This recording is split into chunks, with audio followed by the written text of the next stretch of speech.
wheels. We're here to help empower, elevate, love, and strengthen you today. We're finishing our conversation, Embracing Sisterhood, and we're going to jump right in. Toya made a great point before we went to break, and we're going to talk about managing those expectations. Finish that thought, Toya, that you were sharing with us.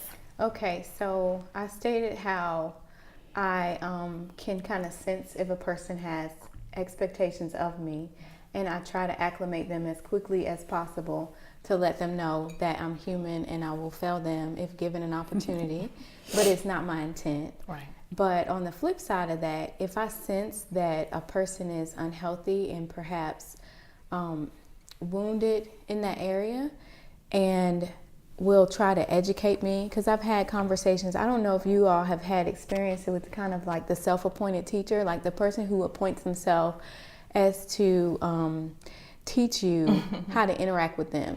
And it feels like an adult bullying scenario to where they've been able to navigate through spaces throughout their life where they could manipulate and control people. And if they can't control you in that area, then they'll try to tell you, well, see, I'm the type of person that this, as if you're to cater to that, when in reality, you would be enabling them to remain like that.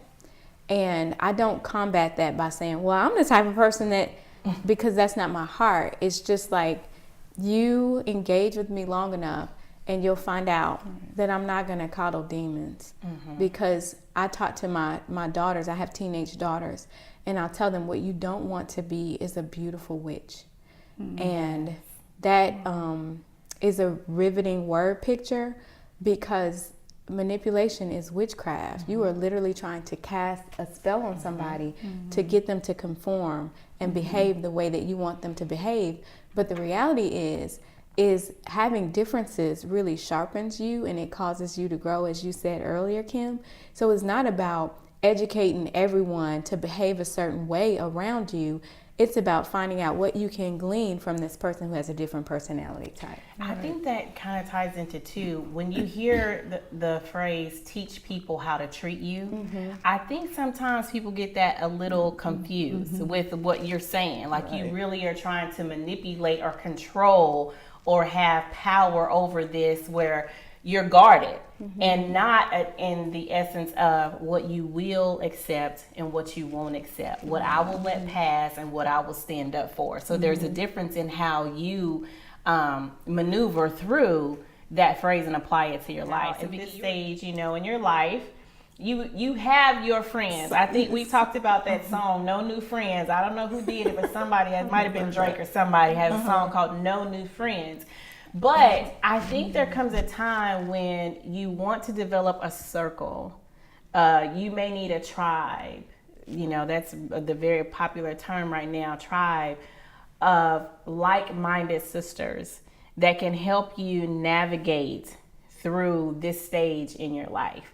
Because at this point, we all have had some friends and some sisters that have fallen off. You don't think the same. You don't go to the same places. Your dreams and desires, they're not the same. So you migrate into these new circles. So how do you recognize safe circles? And how do you recognize that this is, and you may not even want it to be long term. It may serve its purpose now, but I think that we have to recognize when it's safe and know the difference between safe and toxic. And then what do you do when it's time to just move away without offending or getting in someone's, getting in your feelings or them being in their feelings? You guys have thoughts about that? I do. I think that what you feed will grow and what you starve will die.